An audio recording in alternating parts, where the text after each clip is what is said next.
بسم الله الرحمن الرحيم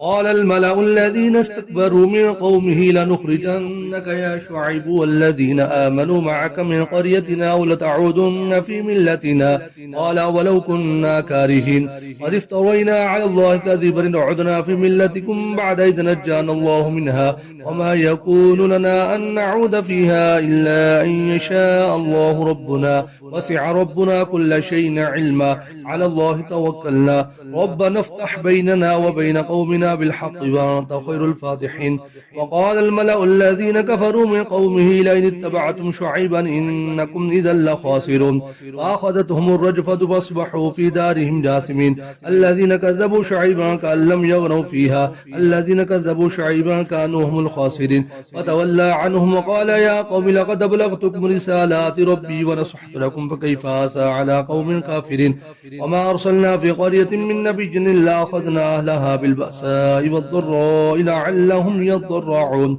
ثم بدلنا مكان السيئة الحسنة حتى عفوا وقالوا قد مس آباءنا الضراء والسراء فأخذناهم بغتة وهم لا يشعرون ولو أن أهل القرى آمنوا واتقوا لفتحنا عليهم بركات من السماء والأرض ولكن كذبوا فأخذناهم بما كانوا يكسبون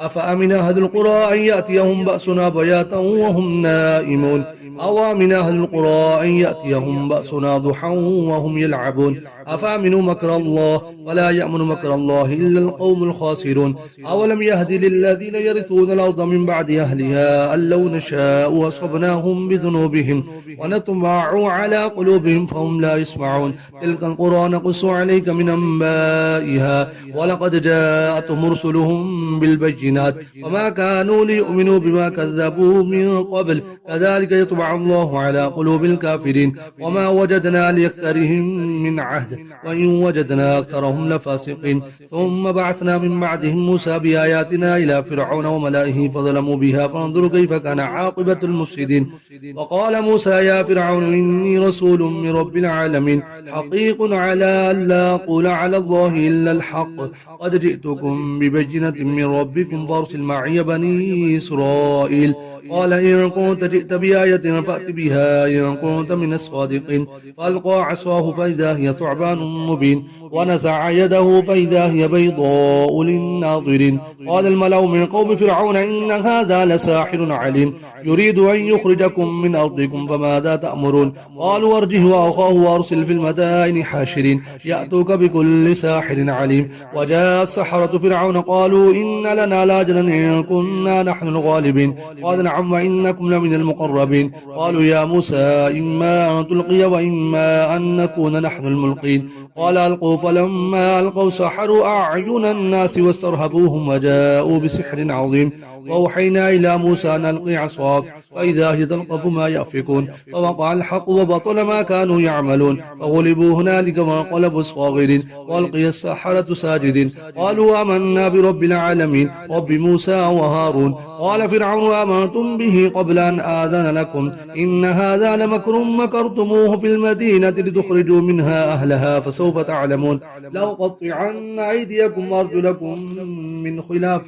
ثم لأصلبنكم أجمعين قالوا إنا إلى ربنا منقلبون وما تنقم منا إلا أن آمنا بآيات ربنا لما جاءتنا ربنا أفرغ علينا صبرا وتوفنا مسلمين وقال الملأ من قوم فرعون تذر موسى وقومه ليفسدوا في الأرض ويذرك وآلهتك قال سنقتل أبناءهم ونستحيي نساءهم وإنا فوقهم قاهرون قال موسى لقومه استعينوا بالله واصبروا إن الأرض لله يورثها من يشاء من عباده والعاقبة للمتقين قالوا أوذينا من قبل أن تأتينا ومن بعد ما جئتنا قال عسى ربكم أن يهلك عدوكم ويستخلفكم في الأرض فينظر كيف تعملون ولقد أخذنا آل فرعون بالسنين ونقص من الثمرات لعلهم يذكرون فإذا جاءتهم الحسنة قالوا لنا هذه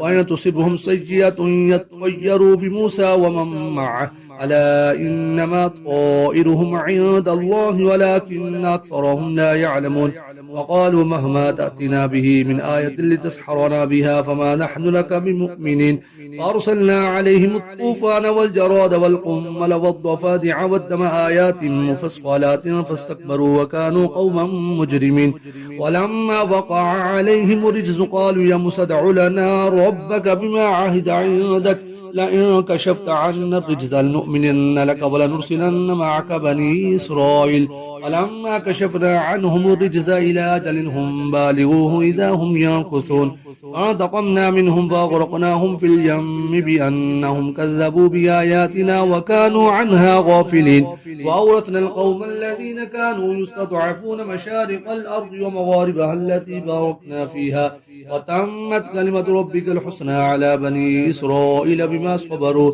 ودمرنا ما كان يصنع فرعون وقومه وما كانوا يعرشون وجاوزنا ببني إسرائيل البحر فأتوا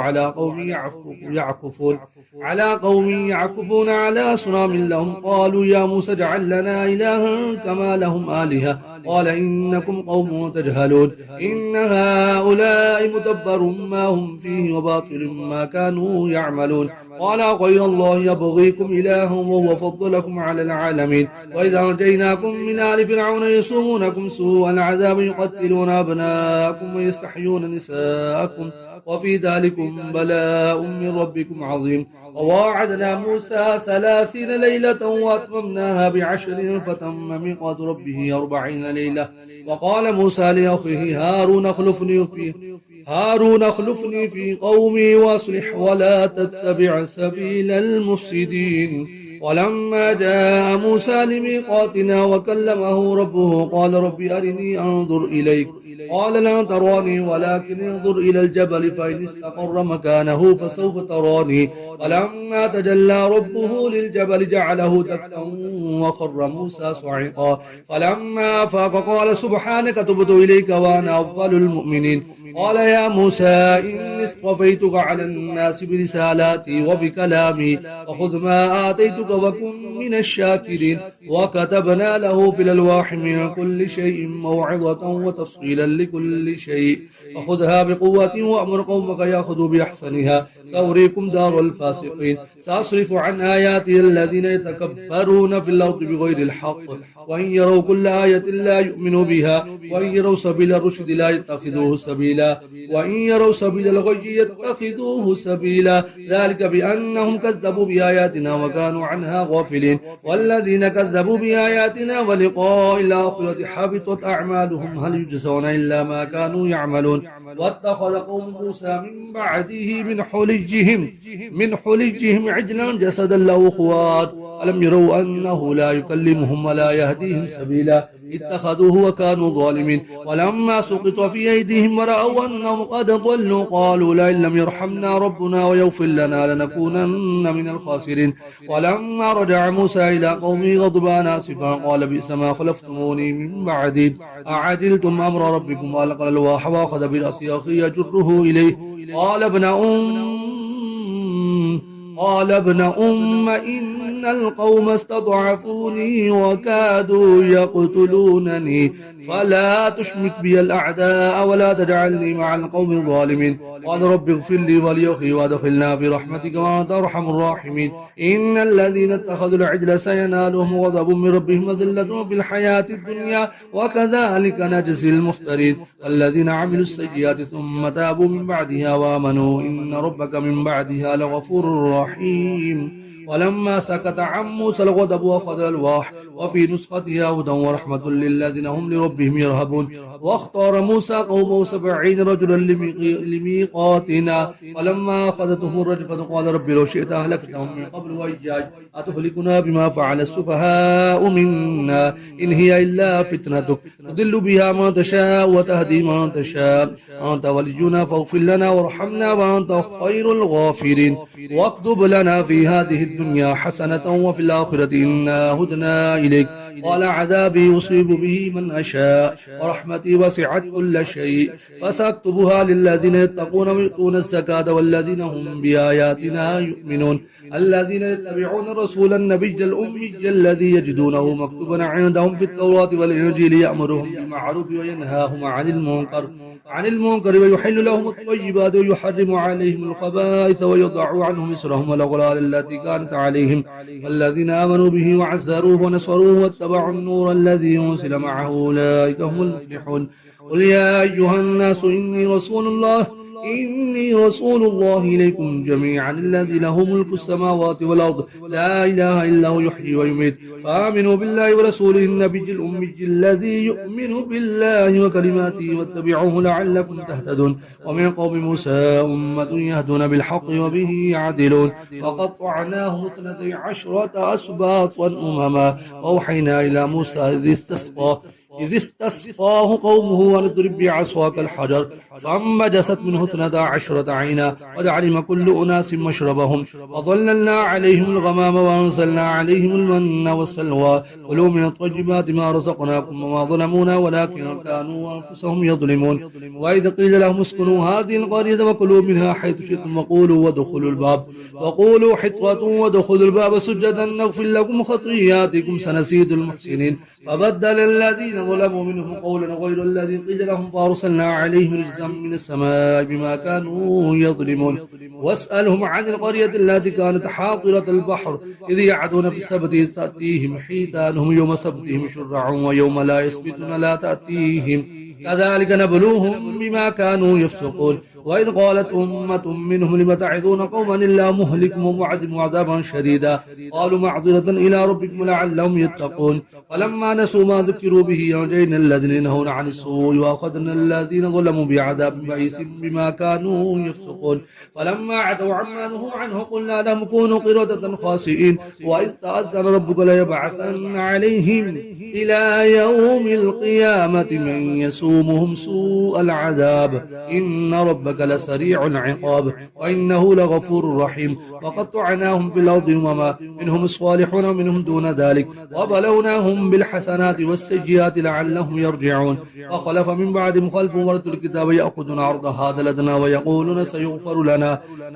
وإن يأتهم عرض مثله يأخذوه ألم يؤخذ عليهم ميثاق الكتاب ألا يقولوا على الله إلا الحق ودرسوا ما فيه والدار الآخرة خير للذين يتقون فلا تعقلون والذين يمسكون بالكتاب وقاموا الصلاة إنا لا نضيع أجر المصلحين وإذ نتقنا الجبل فوقهم كأنه ظلة وظنوا أنه واقع بهم خذوا ما آتيناكم بقوة واذكروا ما فيه لعلكم تتقون وإذ أخذ ربك من بني آدم من ظهورهم ذريتهم وأشهدهم على أنفسهم ألست بربكم قالوا بلى شهدنا أن تقولوا يوم القيامة إنا كنا عن هذا غافلين أو تقولوا إنما أشرك آباؤنا من قبل وكنا ذرية من بعدهم فتهلكنا بما فعل المبطلون وكذلك نفصل الآيات ولعلهم يرجعون واتل عليهم نبأ الذي آتيناه آياتنا فانسلخ منها فاتبعه الشيطان فكان من الغابين ولو شئنا لرفعناه بها ولكنه أخلد إلى الأرض واتبع هواه ومثله كمثل الكلب إن تحمل عليه يلهث أو تتركه يلهث ذلك مثل القوم الذين كذبوا بآياتنا فاقصص القصص لعلهم يتفكرون ساء مثلا القوم الذين كذبوا بآياتنا وأنفسهم كانوا يظلمون من يهد الله فهو المهتدي ومن يضلل فأولئك هم الخاسرون ولقد ذرأنا لجهنم كثيرا من الجن والإنس لهم قلوب لا يفقهون بها ولهم أعين لا يبصرون بها ولهم آذان لا يسمعون بها أولئك كالأنعام بل هم أضل أولئك هم الغافلون ولله الأسماء الحسنى فادعوه بها وذروا الذين يلحدون في أسمائه سيجزون ما كانوا يعملون وممن خلقنا أمة يهدون بالحق وبه يعدلون والذين كذبوا بآياتنا سنستدرجهم من حيث لا يعلمون وأملي لهم إن كيدي متين أولم يتفكروا ما بصاحبهم من جنة إن هو إلا نذير مبين أولم ينظروا في ملكوت السماوات والأرض ما خلق الله من شيء وأن عسى أن يكون قد اقترب أجلهم فبأي حديث بعده يؤمنون من يضلل الله فلا هادي له ويذرهم في طغيانهم يعمهون يسألونك عن الساعة أيان مرساها قل إنما علمها عند ربي لا يجليها لوقتها إلا هو ثقلت في السماوات والأرض لا تأتيكم إلا بغتة يسألونك كأنك حفي عنها قل إنما علمها عند الله ولكن أكثر الناس لا يعلمون قل لا أملك لنفسي نفعا ولا ضرا إلا ما شاء الله ولو كنت أعلم الغيب لاستكثرت من الخير وما مسني السوء إن أنا إلا نذير وبشير لقوم يؤمنون هو الذي خلقكم من نفس واحدة وجعل منها زوجها ليسكن إليها فلما تغشاها حملت حملا خفيفا فمرت به فلما أثقلت دعوا الله ربهما لئن آتيتنا صالحا لنكونن من الشاكرين فلما آتاهما صالحا جعلا له شركاء فيما آتاهما فتعالى الله عما يشركون أيشركون ما لا يخلق شيء هم يخلقون ولا يستطيعون لهم نصرا ولا أنفسهم ينصرون وإن تدعوهم إلى الهدى لا يتبعوكم سواء عليكم ودعوتموهم وأنتم صامتون إن الذين تدعون من دون الله عباد أمثالكم فدعوهم فليستجيبوا لكم إن كنتم صادقين ألهم أرجل يمشون بها أم لهم أيدي يبطشون بها أم لهم أعين يبصرون بها أم لهم آذان يسمعون بها قل ادعوا شركاءكم ثم كيدوني فلا تنظرون إن وليي الله الذي نزل الكتاب وهو يتولى الصالحين والذين تدعون من دونه لا يستطيعون نصركم ولا أنفسهم ينصرون وإن تدعوهم إلى الهدى لا يسمعوا وتراهم ينظرون إليك وهم لا يبصرون خذ العفو وأمر بالعرف وأعرض عن الجاهلين وإما ينزغنك من الشيطان نزغ فاستعذ بالله إنه سميع عليم إن الذين اتقوا إذا مسهم طائف من الشيطان تذكروا فإذا هم مبصرون وإخوانهم يمدونهم في الغي ثم لا يقصرون وإذا لم تأتهم بآية قالوا لولا اجتبيتها قل إنما اتبع ما يوحى إلي من ربي هذا بصائر من ربكم وهدى ورحمة لقوم يؤمنون وإذا قرئ القرآن فاستمعوا له وانصتوا لعلكم ترحمون واذكر ربك في نفسك تضرعا وخيفة ودون الجهر من القول بالغدو والآصال ولا تكن من الغافلين إن الذين عند ربك لا يستكبرون عن عبادته ويسبحونه وله يسجدون بسم الله الرحمن الرحيم يسألونك عن الأنفال قل الأنفال لله والرسول فاتقوا الله واصلحوا ذات بينكم وأطيعوا الله ورسوله إن كنتم مؤمنين إنما المؤمنون الذين إذا ذكر الله وجلت قلوبهم وإذا تليت عليهم آياته زادتهم إيمانا وعلى ربهم يتوكلون الذين يقيمون الصلاة ومما رزقناهم ينفقون أولئك هم المؤمنون حقا لهم درجات عند ربهم ومغفرة ورزق كريم كما أخرجك ربك من بيتك بالحق وإن فريقا من المؤمنين لكارهون يجادلونك في الحق بعدما تبين كأنما يساقون إلى الموت وهم ينظرون وإذ يعدكم الله إحدى الطائفتين أنها لكم وتودون أن غير ذات الشوكة تكون لكم ويريد الله أن يحق الحق بكلماته ويقطع دابر الكافرين ليحق الحق ويبطل الباطل ولو كره المجرمون إذ تستغيثون ربكم فاستجاب لكم أني ممدكم ب1000 من الملائكة مردفين وما جعله الله إلا بشرى ولتطمئن به قلوبكم وما النصر إلا من عند الله إن الله عزيز حكيم إذ يغشيكم النعاس أمنة منه وينزل عليكم من السماء ماء ليطهركم به ويذهب عنكم رجز الشيطان وليربط على قلوبكم ويثبت به الأقدام إذ يوحي ربك إلى الملائكة أني معكم فثبتوا الذين آمنوا سألقي في قلوب الذين كفروا الرعب فاضربوا فوق الأعناق واضربوا منهم كل بنان ذلك بأنهم شاقوا الله ورسوله ومن يشاقق الله ورسوله فإن الله شديد العقاب ذلكم فذوقوه وأن للكافرين عذاب النار يا أيها الذين آمنوا إذا لقيتم لقيتم الذين كفروا زحفا فلا تولوهم الأدبار ومن يولهم يومئذ دبره إلا متحرفا لقتال أو متحجزا إلى فئة فقد باء بغضب من الله ومأواه جهنم وبئس المصير ولم تقتلوهم ولكن الله قتلهم وما رميت إذ رميت ولكن الله رمى وليبلي المؤمنين منه بلاء حسنا إن الله سميع عليم ذلكم أن الله موهن كيد الكافرين إن تستفتحوا فقد جاءكم الفتح وإن تنتهوا فهو خير لكم وإن تعودوا نعود ولن تغني عنكم فئتكم شيئا ولو كثرت وأن الله مع المؤمنين يا أيها الذين آمنوا أطيعوا الله ورسوله ولا تولوا عنه وأنتم تسمعون